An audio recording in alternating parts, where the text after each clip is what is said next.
Good morning, everyone, and thank you for joining us this morning on the EDC Coffee Chat. Few housekeeping items before we begin. I'm going to ask everyone to mute themselves, and unless, of course, you're asking a question.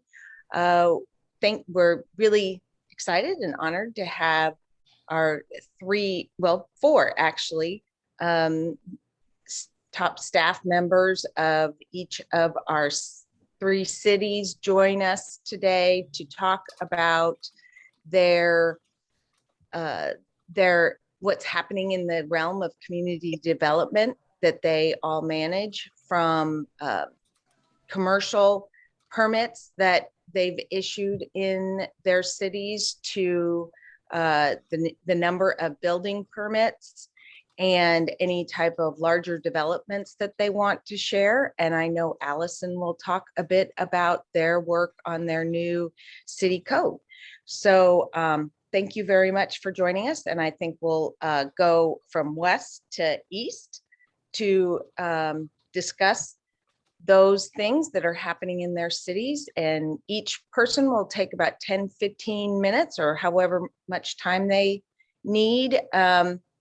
And then if you have any questions, you can either raise your hand electronically or put your question in the chat and I will call on you. We like this to be fairly interactive. So if you don't want to speak, though, you can just put your question in the chat and ask me to ask it on your behalf. So thanks very much for joining us. And we're excited to have the top staff of Forks take it away for us. So Rod and Audrey, go right ahead. You can share your screen. Okay.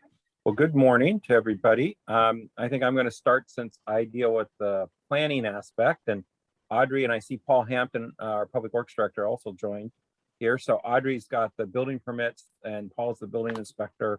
And so once things kind of get planned and permitted, then they get built and created. So I wanted to quickly share the screen, multiple screens. So we're going to see how this works. No, that's me sharing me, I think. There we go. Well, there we go. Okay, so this is wearing my planner hat. I'm the city attorney and planner out in Forks. And what I did is went back over this current year and the last year and looked at the different type of permits my office handle. Short plats are our main way of land division in Forks and has been for some 30 years. We had 6 lots and we're divided into 17 lots. Usually what's going on in this situation is where either we have a family doing some pre-estate planning efforts and dividing up property to be addressed and divided later, or we have somebody buying a parcel and wanting to divide it into lots for residential development. And in all these cases, these were residential development lots. This doesn't include like boundary line adjustments, and there were 4 or 5 of those. And those tend to be commercial or an encroachment on property that was suddenly discovered when a new buyer comes in. Special use permits are an item that's handled by my office. We issue those and they're subject to appeal. We had 2. We had multifamily development that was increasing the number of dwelling buildings on a lot, and then also a permitted vacation rental. And then we had a group of conditional use permits. And in a couple of these cases, what they were doing didn't fit into anything else. So it became a conditional use permit, or the underlying zoning code required that. And that requires compliance with State Environmental Policy Act at a height and level review, and is done before our planning commission. We have some focus on RV overnight parking and RV and storage, and also RV camping facility. That'll be north of Forks. It's already under construction. The West End Tap Room was one of those that we have. If you haven't been out for that, that's a nice facility. And then we had a wedding venue that was in the county, annexed into the city, got a conditional use permit in the city for something they had been doing on it for the last 3 or 4 years, but there was no actual permit process in place for it. And so we brought that in line. The city also had to do a State Environmental Policy Act for an emergency well number 6, that we got drought relief funds to have constructed, and trying to construct anything during COVID is a Herculean task. And this got finished, and we're in the final stages, I believe, of getting the final sign off by Department of Health, even though Department of Ecology did that. There are two other things that were done in this that are also planning related, but they weren't per se development. One was the city adopted this county shoring management plan. That's a big deal because we've always defaulted to the county system. But after 12 years, we finally have adopted the county SMP. Mainly that 12-year period was waiting on the county to adopt it. But it is finally done and adopted. We have the state Department of Ecology still has to do its review, still has to do its independent assessment for Forks, which is kind of a process of paper. We're hoping to have all that done by the end of the year. And then we have to do the same mandatory review of the plan we just adopted because the state law requires it, that the county's doing. And then finally, we have an airport master plan underway for the Collegiate Airport. This is fully funded by the FAA, and is also part of that is going to have the necessary data to get a approved FAA approach to the Collegiate Airport, which has been requested by the Coast Guard, the medevac flight agencies, and a few others. I will just say as a planner, and maybe I can help Barry and Allison along here, but when you're starting with your development ideas, it's really a good idea to start and ask your planning department about the property you're looking at buying. Ask about the zoning, ask about critical areas, ask about shorelines, just ask questions about that property. Most of us get those calls and handle them fairly quickly. The reason I say that is we have had folks in my 27 years with the city of Forks go out and buy a piece of property, come back in and say, well, I'm going to do X here, and I've never looked at the zoning code. And the one classic example that I use that happened about 20 years ago is a gentleman came into town, bought a piece of property that was zoned commercial, had a commercial retail store in it, and then wanted to make a veterinary office in it, which was a prohibited use in that specific type of commercial zoning. And never once asked, never checked with anybody, just walked in, cash transaction, and said, well, commercial is commercial. And we had to amend the zoning code, and he had to spend time, money, and permitting fees. So that's why I strongly encourage to do that. We can maybe, and then as you develop your project, if you change a use, the permit might change that you need. So keep us in the loop, and we'll try to help make things go a lot quicker for you. So that's it for me. I'm going to stop sharing my screen, mute myself, and Audrey is going to talk about building permits.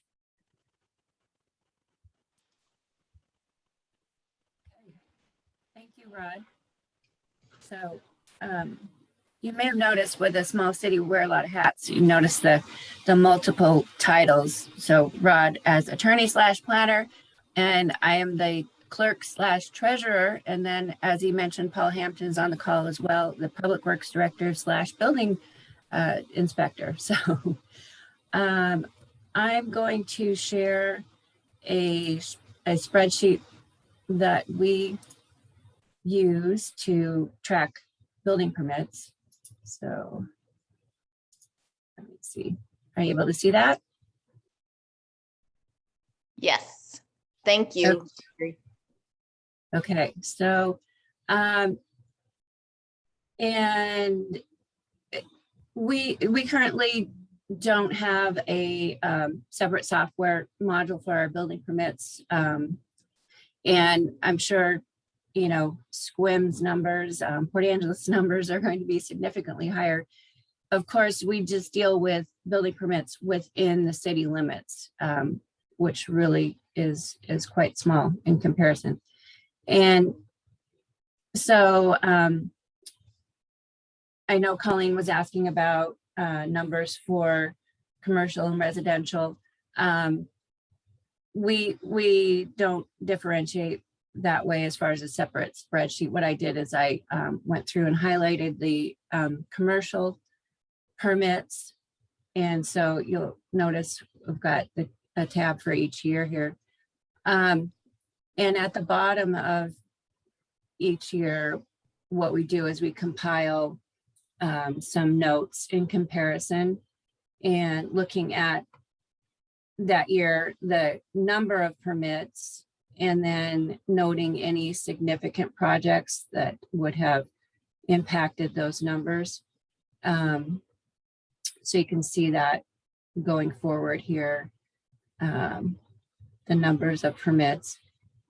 And also what we've noted is single family residences. And you can see here for quite some time, it's been pretty flat.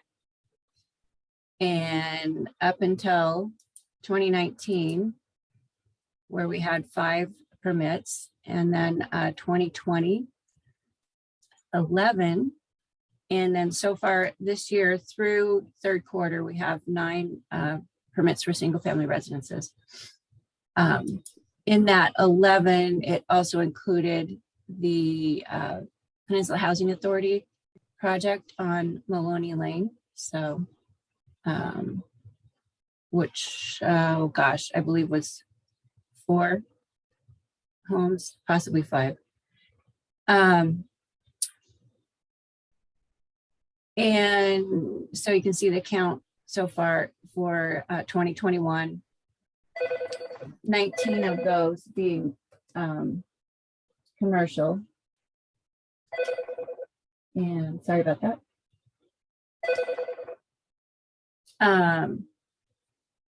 So let's see here. You are wearing a couple hats. So, yeah, that's exciting that there's a lot more single family residences being built. Really spiked, it looks like, going from, so a good jump from 2018 to 2019, from 1 to 5, and then it doubled, more than doubled again into 2020, even during the pandemic. And then 2021, do you anticipate that it'll be as high as it was in 2020? We do, yes. We've heard of projects in the pipeline, and it seems to be staying on pace. So that's encouraging, you know, through the pandemic. How many homes will Sig Tama be building with his development? How many lots is that? And is that been approved yet, his development plan? So Rod has been working with Sig.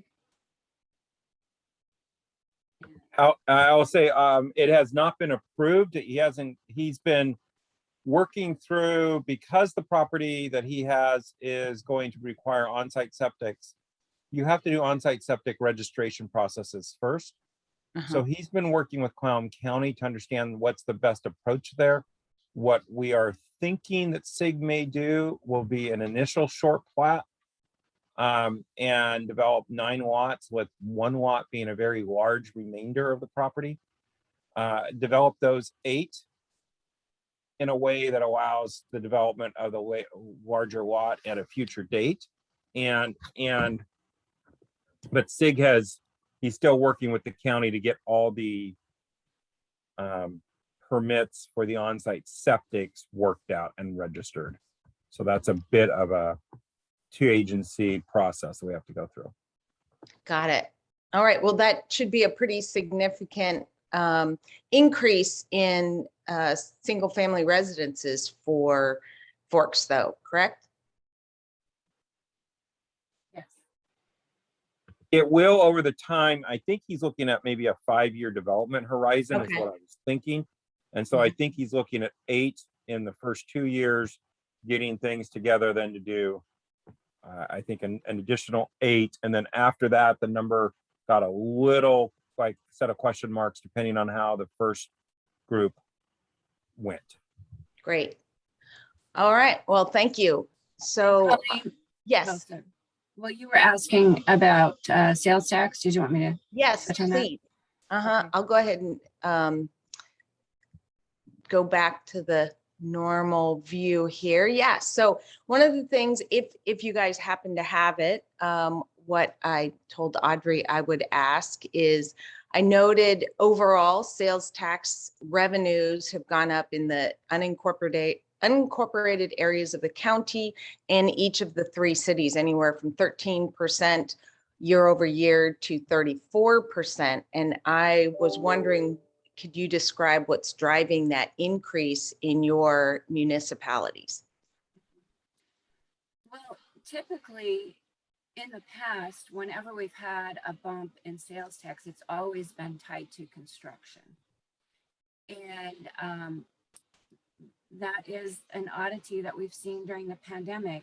You know, I've looked at these increases, and it is driven more by retail and retail sales, mostly online sales.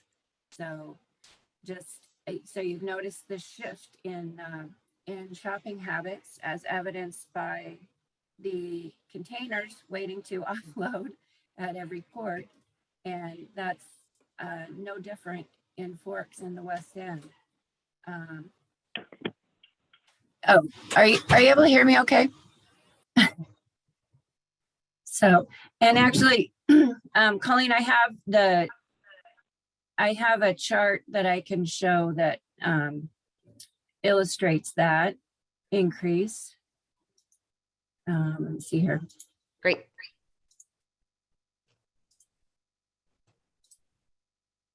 So the light blue line here would be 2021. Got So it. you can see we have record highs. Let me see. And then here's, you know, comparing year to year. Right. So, and I have looked at the detail reports, and it supports that it's basically retail, both our brick and mortar and our online shopping. So, And what about lodging tax trends? Has that really gone up? I see that chart you have in the next one. Yeah. yep, it's showing the same pattern. So record Yeah. highs. Well, good. Yeah. All right. Well, thank you, Audrey. Sure. And so does anybody have any questions for Rod or Audrey on the development planning and sales tax, what's happening in the Forks city limits? Okay, if not, I think we'll jump over to Allison. Allison, thanks so much for joining us. Allison is the City of Port Angelis's Director of Community and Economic Development. Good morning. I'm just going to remind myself how to share my screen. Okay. I need to do this. Okay. Are you seeing the right screen? Yes, we sure are. Fantastic. So, good morning, Allison Brecky, City of Port Angeles. As I was getting ready for this meeting, I was just thinking about how I've been long overdue talking to Rod and Barry. So it's great to see you two virtually. I haven't seen you yet, Barry, but I guess I'll see you soon on a screen. And I have literally thrown together some slides. So I apologize for just the randomness. I guess I'll pause. I'm showing a building permit slide here. So my department, like all of us, all 3 cities, we're all wearing multiple hats. My department is responsible for planning, building, economic efforts of the city. And so right now for land use, we are experiencing a lot of applications that are dealing with environment protection of some sort. We have a really limited land base here in Port Angeles. The land that was quote unquote easy to develop really has already been done. So the remaining land will likely require a clearing and grading permit to clear trees, might be close to a creek corridor, might be within our shoreline. So I would say I don't have that graph today, but if you saw a trend of our applications for planning, you're definitely seeing an increase in those applications that take quite a bit of time for my staff to go through. You're producing findings that reflect state criteria, sometimes involving a hearing examiner. So those ones are definitely ones that track a little bit longer in terms of length of time. The last few years, we've done a great job in trying to reduce the number of conditional use permits that come through our department. We've been doing that by adjusting our use tables, and you'll see that even more so with the land use code we're proposing. Otherwise, I'll just jump ahead actually to this slide. So I quickly pulled the numbers of actual lots that have been created from the last 5 years. When I say created, I guess I have to just pause and say these are preliminary approval. So just like building permits, right? You know, you have applications that come into my department and then actually applications that are issued. Same with subdivisions. So the creation of lots, you have the preliminary approval process, the final approval process, and even then some of them might time out. Certainly have been seeing a trend with short plats. So right now, currently, the city would allow a short plat up to a maximum of 4 lots. You're sometimes seeing a parcel of land that actually is 3 original town site lots. So you're seeing splitting of those to go technically 3 to 2, or you know, kind of other as Rod was speaking to, just we do have some parcels on the edge of town that will just require some boundary line adjustments and sometimes even a full short plat. We have had some bigger subdivisions come in recently. I'm using just our language of how we describe these subdivisions. So there's an infill overlay zone that's being proposed basically at off of 14th Street, close to our ODT trail. We have a great trail side that's also off of 14th subdivision, and then Campbell, other side of town, really the continuation of what some know as Rook Drive. So we actually had a good amount of lots there. Both are in the process of getting infrastructure improvements in. Actually, Campbell's farther ahead, and construction is almost complete in there. Then again, short plat. So 86 lots preliminarily approved from my department for the last 5 years. Okay, jumping back to building permits. So here's our trend right now. So these are again building permits issued. We actually did better than we thought we would last year. Circling back to the question about sales tax, the city sales tax increase was from construction as well as online retail sales primarily, or online sales. We are still seeing overall a trend of, actually, I'll just jump to valuation. So doing fairly well. I think the trend for Port Angeles is, and you'll see this on the next slide, we have a aging stock of buildings, housing stock. You see a tremendous number of permits coming through for remodeling, rehabilitation of our commercial buildings as well as residential buildings. And then once in a while, you see these huge projects come in, right? Usually Peninsula College, OMC, of course, Field Hall, and we'll have just a really large year of, which is why you see these spikes in these certain amount of years. That's a problem just because it's really hard to estimate where we will be every year unless we have had direct conversations with those groups that are doing those larger projects. So the ones recently have been Field Hall, Shore Pool, and a few years ago, the new building at OMC.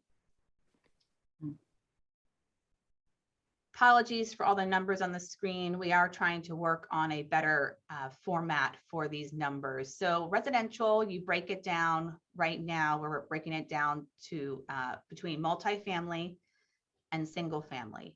Multifamily would include anything that is 2 or more units.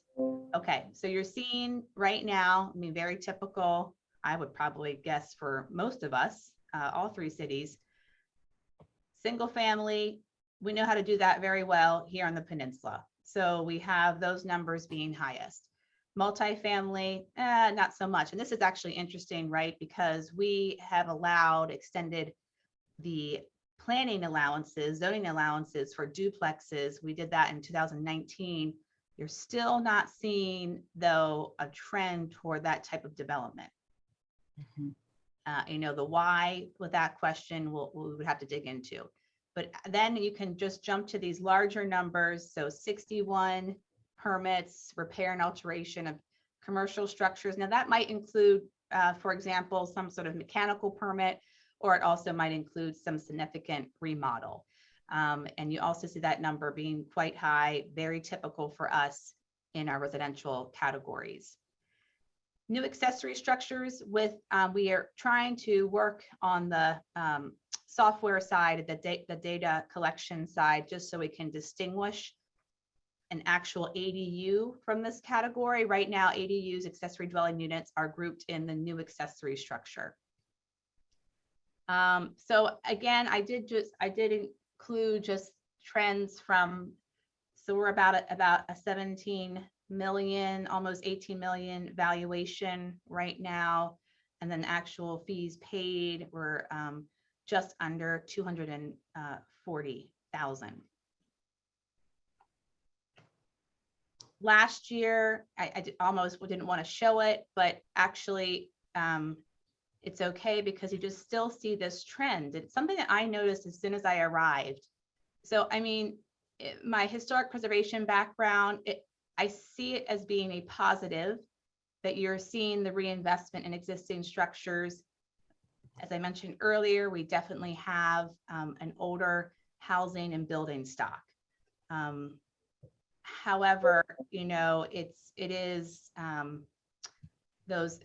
couple of things just on the revenue side. Those fees tend to be cheaper. Okay, you're not seeing really a significant revenue from those types of permits. You would see it more coming from the new construction. So last year we had 22 single family residence permits approved, and we had a big number of 2 multifamily units. Manufactured homes actually beat out multifamily last year. 2019 was a big year in terms of valuation. But again, you're just seeing, I mean, 648 repair and alterations for residential. A big number of multifamily, 1. Okay. Manufactured homes beating out multifamily, 4. And then new single family residences, 41. And I'm quickly just looking at, yeah, this in 2019, we didn't actually call out the accessory structures, so I don't even have that number. Allison, yes. did you show there what the permit fees were in 2019, since you know, the valuation was so high relative to 2020, it was all the other years? Was there a big spike in the permit fees that the city received for that year? I mean, certainly so, but our fees are quite, we're in the process of looking at that. But when we've compared it to the county, Sequim, Forks, and other cities, similar size full service cities, we trend quite low for overall development review fees. That came up last night during council's budget discussion. Yes, it's been an overdue project for my department as well as Public Works to look at our fee schedule. Unfortunately, it's just not, it's a project that has been pushed to the side as we prioritize other ones. I am in discussion with the Department of Commerce, State Department of Commerce, and receiving a new $100,000 grant that would actually give us money to update the fee schedule, as well as introduce waivers of fees with and under certain situations, most likely for affordable housing. That's great. Good. Yeah, so I was going to ask everyone as well about, do your fees that you charge cover the costs associated with the process of reviewing applications? Because, and I'm sure when, like a field hall comes through, does your existing staff have the right skill set to be able to assess those projects to say, yes, this is, not only meets our code, but, we'll be safe and all the rest of it? Yeah, I appreciate that question. And I would love to hear from other cities too, but overall, so I guess I'll just jump into building permits. Our larger commercial projects, we will require a third-party engineering report Mhm. and inspection. Overall, overwhelmingly, the time that my staff actually spends to review and produce findings for permits is far, if you were tracking their hourly wage, like a private firm would do, we are far over what we're charging. I think the great example, now, having said that, right, I am in no way saying that they should be equal. And that's actually a part of this grant money that we really want to have that conversation and really go back to the council and think about those. What are we prioritizing and how should we indicate that or show that in our permit fee schedule? So I'm not saying that, we should be like a private firm. That just doesn't, that's not how it works. But we are long overdue. We're, I think, 20 years behind in updating our fees.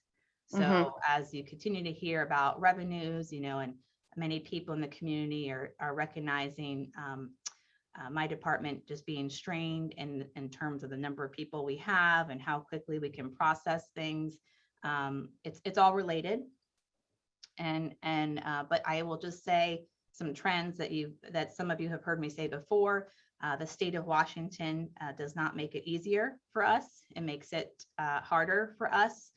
Is constant tracking between regulations, just even with this code update, and reminding all of ourselves, I should say my staff reminding me of the state requirements that have to occur for just the approval of a non-development project. Just the SEPA requirements, notification to commerce, 60-day public notice period. It's just mind-boggling and very hard to track, and certainly requires my staff to be constantly tracking various deadlines. And I saw in a statewide article that they quoted Nathan testifying about how the requirements are in Olympia at the legislature are so onerous. And that's a real issue. So thanks for doing that. I'll put a link to the article in the chat here. Thank you. But that's great. Yes. I know. So also you get sales tax from the construction of new houses, new developments. How much though? So the sales tax, what, 8.7% in the city limits? Is that right? Yes. Oh, and so you obviously, right. This is where I rely so much on my friend Serena, who did a great job last night. I was actually going to try to pull up some of her slides from her large presentation last night, but we are, gosh, I think we might even be over 8.7. Apologies, wasn't just prepared to talk about that. Sorry, but my point is though, where does that money go? Right, the 6.5% of it goes back to the state. And so it's only a portion of that stays within the city that could potentially subsidize the costs of processing these permits. Yeah, potentially. And there's some, there's some rules with that as well, what you can use. But man, I wish I should have just saved it. It was one of a very early graph that our previous finance director presented to my department. It was when I was in the manager spot. And it just shows you really how much money comes back to the city, right? In terms of the whole amount of sales tax that's collected, and really just that tiny little bit that comes back to the city. Now, I'm not trying to say it's not an important tiny bit, but it does just make you realize that it could be more. However, we are exploring other sustainable revenue options for the city that just came up last night. And certainly we are considering that with our department specifically and the development review services from the city. And that has to start with ensuring we are up to date and current, with our fee schedule. Mhm. Should we jump into the discussion about Yeah. the apple? Well, how about if we allow Barry an Yeah, sure. opportunity to review his, and then we'll circle back and talk about the code revisions that the city of Port Angeles is working on. It's a huge undertaking, I know. So thank you, Allison, so much. I just want to make sure Barry has time. So Barry, thank you so much for joining us. Good to see your smiling face. Well, thanks, Colleen. Thanks for the invitation, and good morning to everyone. Absolutely. And so let's see, Barry is the city's Director of Community Development, and I know they've been doing a lot. There's a lot of activity that's been going on in the city limits of Sequim, and unlike Port Angeles, they are not land constrained nearly as much. So I know there's been a lot of economic activity happening, and I'd love for you to share that with us, Barry. Well, I will, and I'll try to do it in short order so that we can hear a little more about some of the planning issues that Port Angeles is working on. I'm interested in hearing that. My presentation is going to be very brief. It's if Allison's was disjointed, mine is a train wreck. So anyhow, here it goes. I'm going to try to share the screen, at least show you some statistics and information, and then we'll perhaps open it up for some questions. So let's see. Okay. Well, why don't I see it there? Hang on.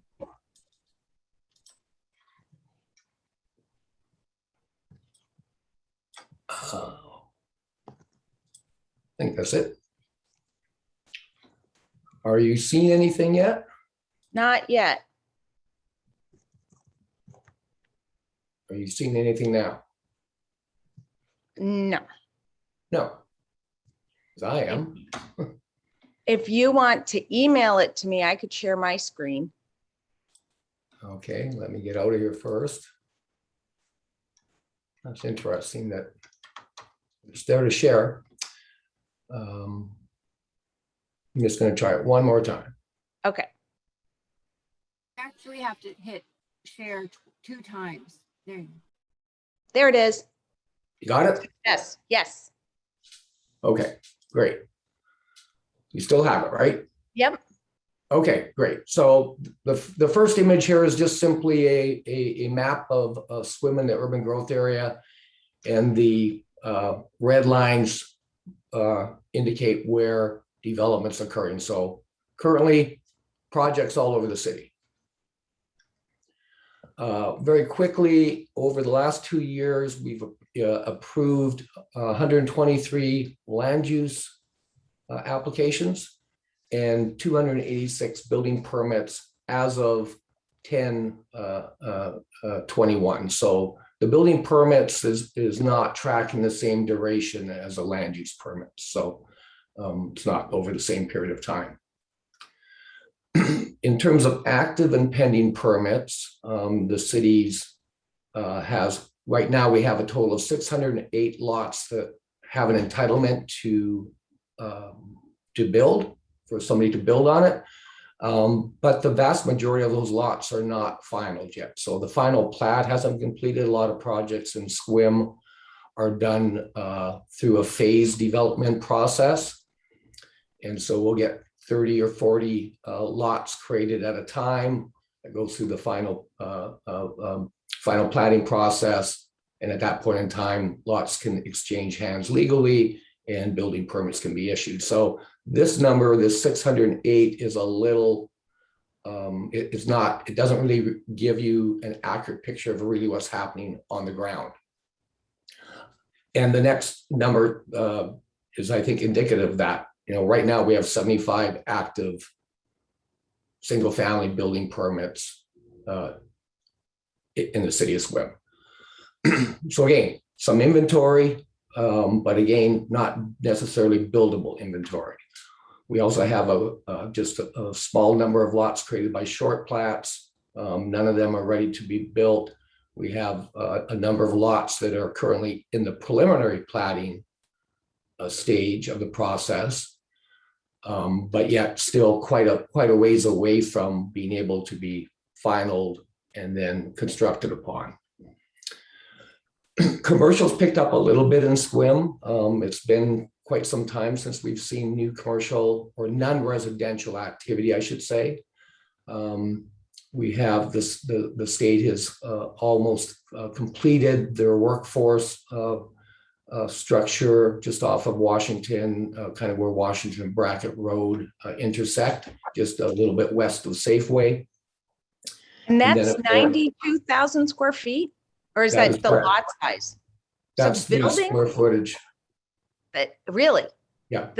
Wow. So over 2 acres Yeah. of, Yeah. that's massive. Apparently, unless my fingers didn't do me any services when I was typing this in. So Colleen, I'll confirm that with you. I'm guessing that's not quite right. I've seen the Actually, you know what building. I think, Colleen? I think it's actually 9,272.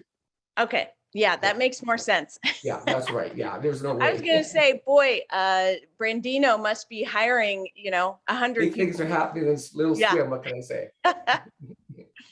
Of course, the Jamestown medically assisted treatment facilities nearing construction. That's just a little over 17,000 square feet.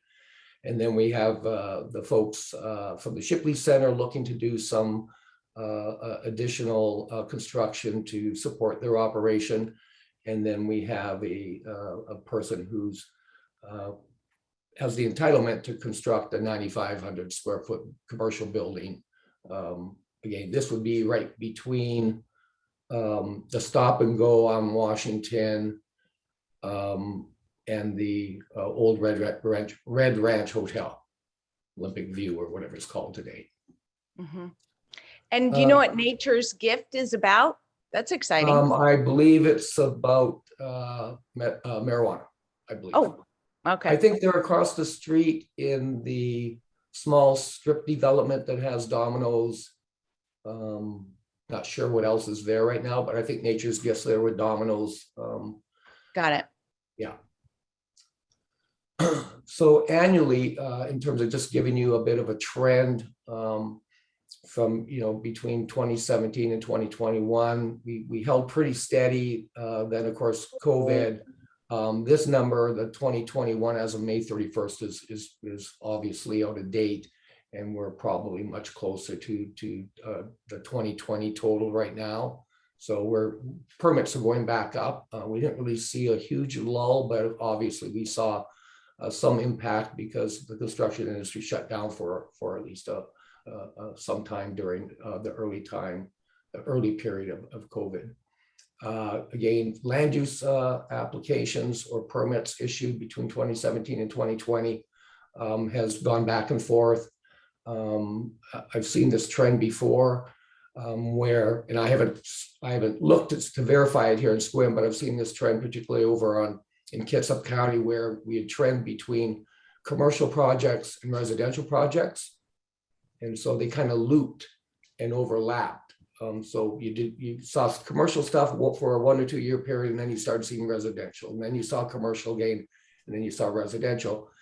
Makes sense in a bigger county or a city because residential and commercial have a synergy, right? One supports the other supports it, right? There's a relationship there. So it kind of makes sense. I was going to go through the projects, but I'm not going to do that.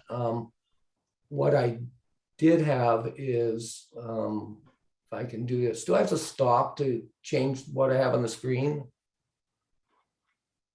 Maybe not. Oh, here I can, do you want to stop sharing? There we go. There we go. No, I wanted to see if I can pull up one of my spreadsheets so I can at least match both my friends from Forks and Port Angeles and throw up a spreadsheet with some more data. Sure. Can you do that now? Well, let's see. I think, there we go. So again, this is simply basically the raw data that we use just to give you those kind of the snapshot picture. But these, I'm just going to scroll through this quickly. It's really not necessary to stop and look at any of this, but this shows you that for 2021, there's, we're over 200. We're actually, when we get down there, we're going to be over 326 permits currently in the city, either approved or under review, pending, what have you, as I think it was Allison mentioned, some of these may be just mechanical permits. They could be electrical permits. They could be commercial permits or single family, but it's all of the permits that the city deals with. In terms of revenue or assessed value, I should say, we're at just over $29.5 million. I think that's less than Port Angelis's, but they have a couple fairly significant commercial projects, I believe, that are underway that probably carry a pretty hefty price tag, and permit fees are based on valuation typically. So again, I don't know exactly what our fee revenue is this year, but I know that it's up. We made some adjustments to our fee schedule. I'm just going to jump out of this, Colleen. Okay. And stop sharing. We made some adjustments to our fee schedule over the last 2 or 3 years, trying to calibrate the amount of time that city staff put into a project with the cost of that permit. My philosophy, I can't say it's everyone's philosophy, is, growth should pay for growth. The taxpayer should not be subsidizing the development community. The development community should be paying not only their fair share, but the amount that it takes for whether it be SQUIM or Port Angeles or Forks to process their application and get them to a point where they can actually go forward with the project. And I know we hear a lot about fees being, kind of the banana on the floor of development, right? That's preventing developers from going forward in certain communities because of your fees or what have you.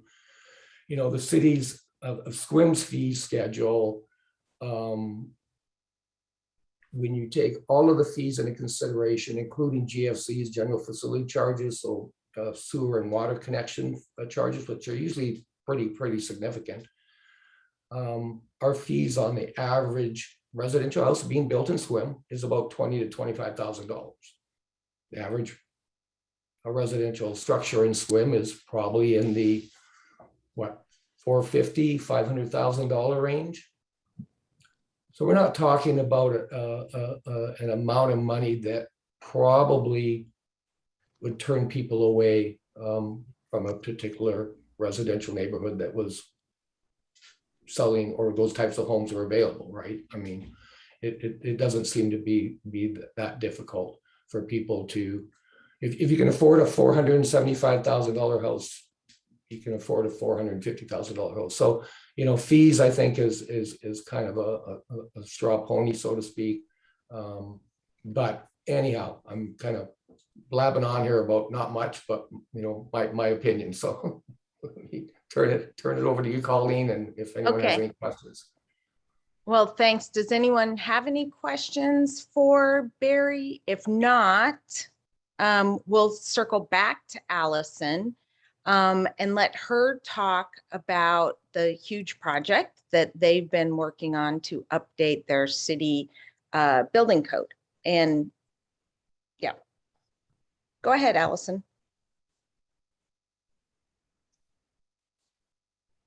Okay. So, oh, it always does that. Okay. I'm gonna be quick because I just would love to have a chance to hear questions from the group. Port Angeles is in the process of doing a large municipal code audit.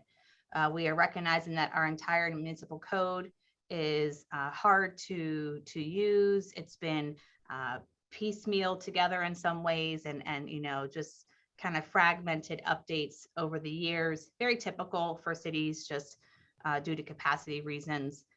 However, following the adoption of our housing action plan, it was very clear that we had to do some work in our actual land use code to help incentivize housing. We did one round of those updates immediately following the adoption of our housing action plan. That's when the city council approved duplexes to be allowed in all of our residential districts, except for one, and that other one is a conditional use. That essentially took the percentage of our zoned property that is single family to 0%, because a duplex is considered multifamily. And yet, as you saw in the previous slides, it's not actually incentivizing the construction of duplexes. So I think that's just a good thing to remind us that even though the code zoning allowance is there, you're seeing that disconnect. It's also just a great reminder that a change in land use code does not mean that a flood of applications will come in the next day. I'm just going to specify one thing here because we're not going to have time to get into details, but we have a public comment period that ends this Friday. Here is the link to the actual code draft. Here is an email where you can send comments.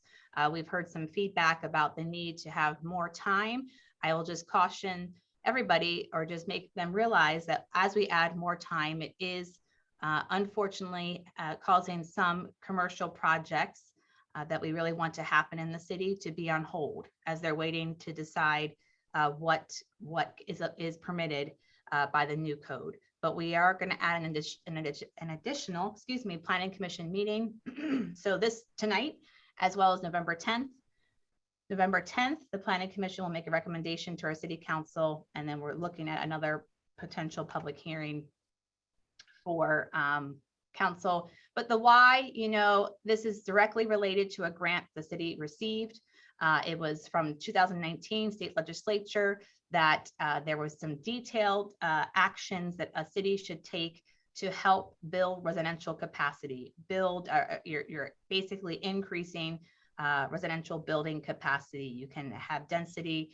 We chose 3 things, and one of those things is a form-based code. That's what's getting the most recent public comments.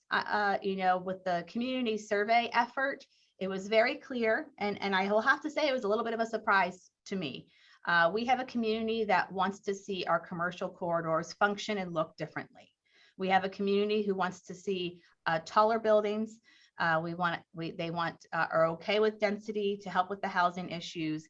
And that response led us into the drafting stages, and we are doing the drafting at this time. I want to just make sure we have time for questions, Colleen. So I'm going to stop share real quick. Okay. All right. So I'm not seeing any questions in the chat.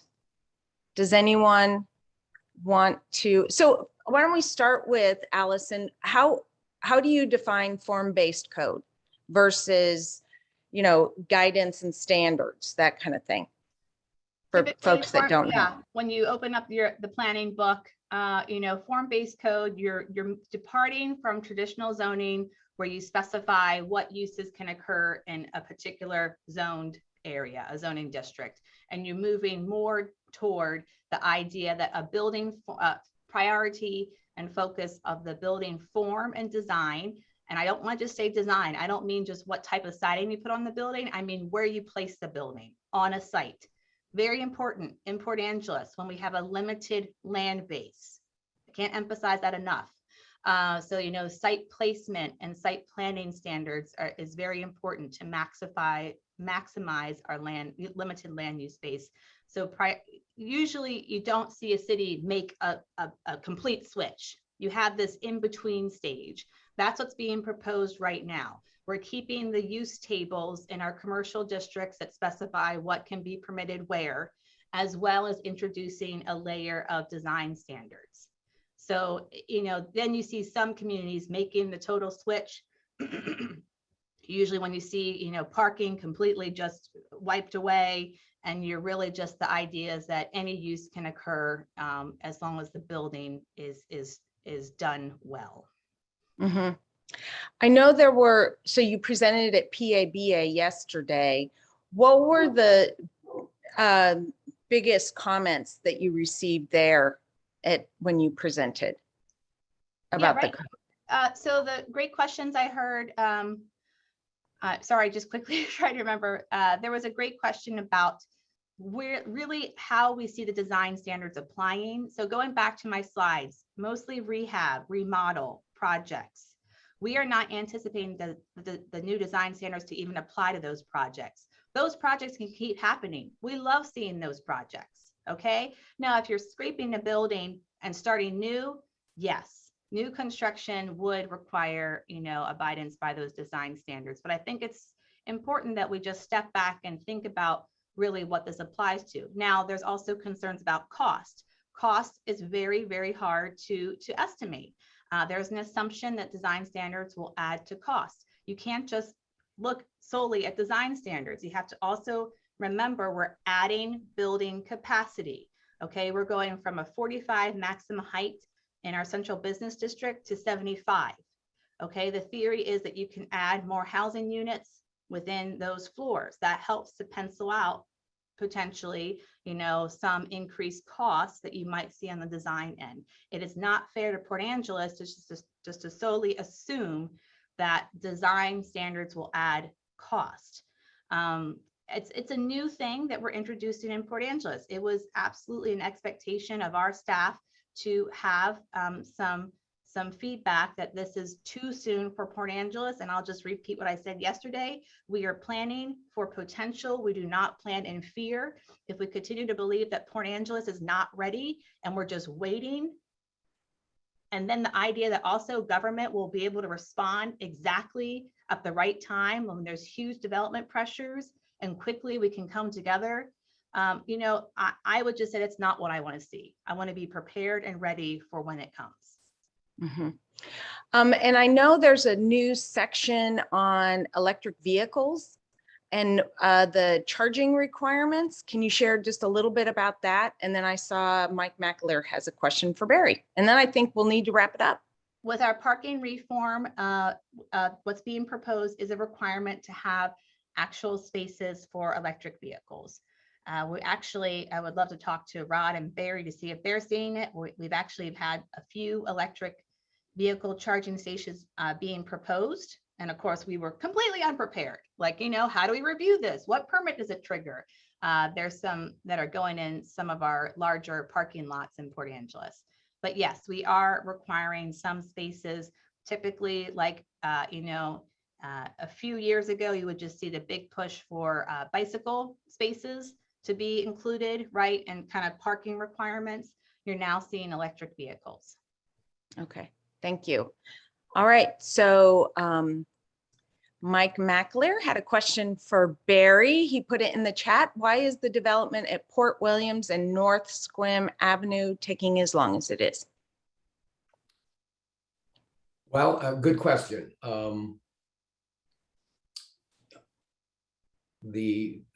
I just think the main reason, you know, we don't actually know, right? We only know what we've been told, and it's just a matter of materials and contractors. I know that they had a real difficult time trying to find enough pipe for that site, and I think that probably took about 3 months off their schedule, or at least slowed them down significantly because they couldn't. I talked to one of the contractors, and he was looking for a pipe, frankly, of any size that would be sufficient versus, you know, what was called out in the site construction plans. So that's why That project looks like it's going to be bonded for the rest of the improvements, Mike. And at that point, they'll have their final binding site plan approval, and we'll be able to start siting homes on those pads. Got it. Great. Thank you so much, Barry. Thanks for the Well, it question. is 9:03, and really appreciate the time of these city staff members. I know they are taxed to get a lot of things done in a short period of time. People wait on them, and there's big demand. So thank you for all you do. And thanks so much for presenting today. This will be recorded and on the Choose Clallam First site under Coffee with Colleen by this afternoon. So thanks, everyone. Have a great you. day.